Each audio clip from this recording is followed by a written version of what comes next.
When people hear the word homeless, usually they immediately think of lazy drug addicts and alcoholics. However, that is always not the case, especially with younger people. What a lot of people don't know is that homeless youth is that a lot of them become homeless because of families or home situations. For example, systematic issues. Some families cannot afford to pay bills or lose their jobs, or foster care never goes so well for them.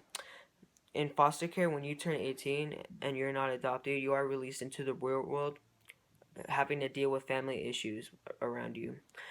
It comes with physical and sexual abuse, neglect, and strained relationships.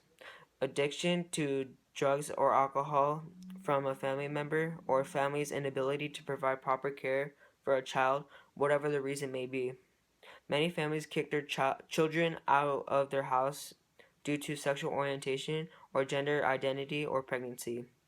The child may also want to leave their house willingly because of such cruel family issues. Another reason young kids or teens may be homeless is because of economic issues. Families suffer a financial crisis that can lead to separation of the family. Long-term experience of family poverty may also affect why kids are homeless. Statistics show that 34% of homeless youth is because of physical, mental, and sexual abuse. 34% is because of fighting with the parent or parents frequently. 31% of homeless children were kicked out of their homes. 26% is because they have been neglected by their parents or parents not meeting the basic parenting requirements. 20% of their parents use drugs or alcohol. All of these reasons seriously hurt and traumatize kids. It can hurt them mentally, physically, and later on in the future. There are millions of homeless children all across America. The two states with the highest number of homeless people under the age of 24 is New York with 2,889 homeless children, and California with 11,222 homeless children. This was from November of 2016. So just imagine how much it grew by now. And that is just homeless kids. Alone is that is including all homeless families that have children. There was a young boy named Sam at the age of 17 who wanted to share out to the world his experience with being homeless at the age of 17 by losing his family, his money, and no other family relatives to go to with the harsh weather conditions they face. A few years ago, when Sam lost his dad, he thought he could still make it. As hard as it was to cope with his loss, his mom was still there for him.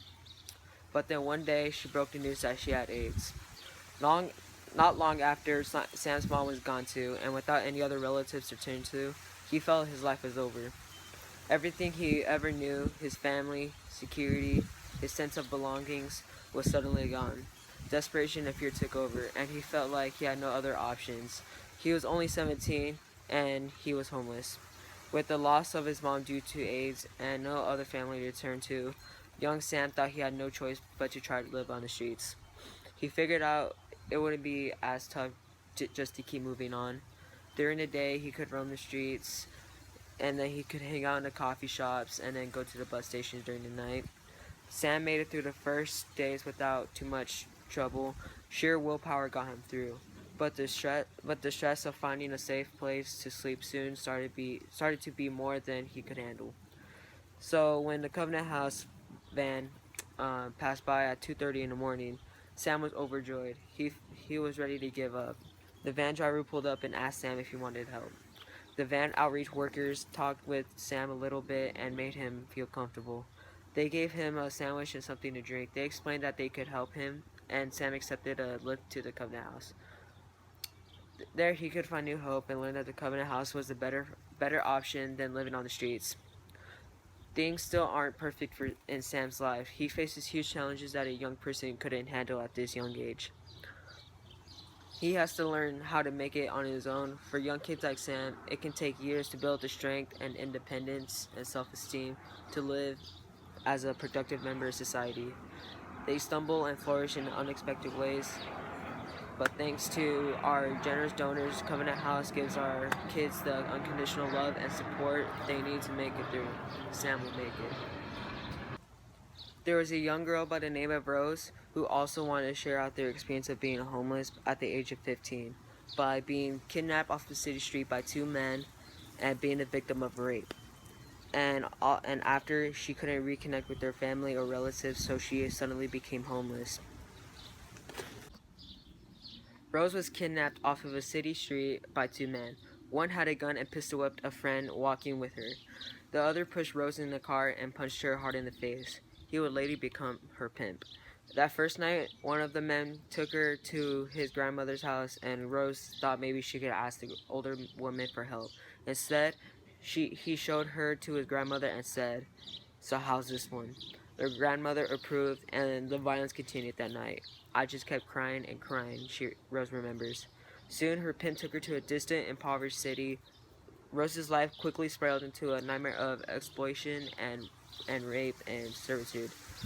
When one John choked Rose for refusing a particular sex act, her pimp beat him up and then proceeded to beat her as well. "You don't deny anything," he told her. Rose wanted to fight back, but he threatened to kill her family and reminded her that where he knew her address and what her little sister looked like. Through her pimp continued to beat her, even dragging Rose by the hair until clumps of hair came out.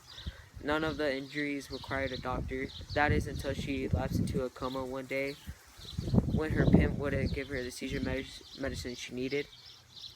Rose thought the hospital would finally provide a chance to break free, but her pimp pretended to be a caring boyfriend and insisted on staying with her every minute.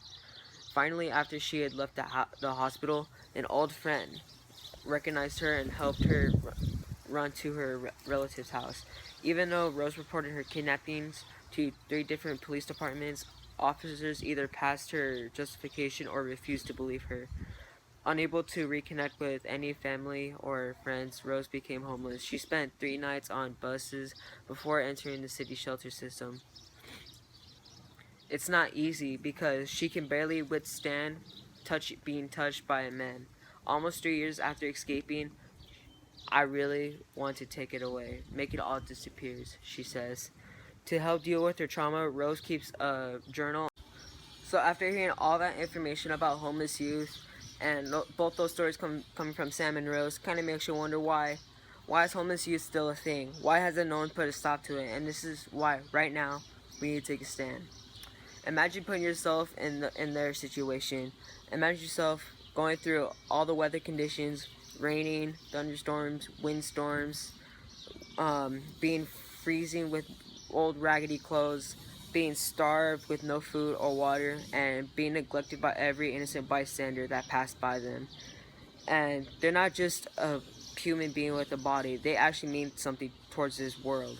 And people, unfortunately, don't give them a chance to show what they're capable of.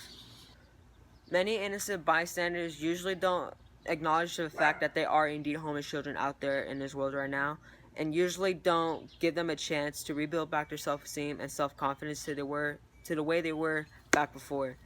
And people and homeless children can actually regain their self-esteem and self-confidence by being loved, being supported, and being acknowledged at the fact that they're actually mean something to this world and they can make an actual contribution after being homeless. So what can you do to make a difference?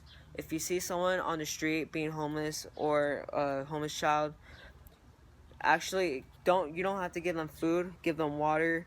You don't have to give them anything. Just go up to them and just share and give them support, and that's the best feeling they can ever receive from anyone. Instead of being neglected by every innocent bystander and not meaning anything, being loved and supported is the best feeling for them.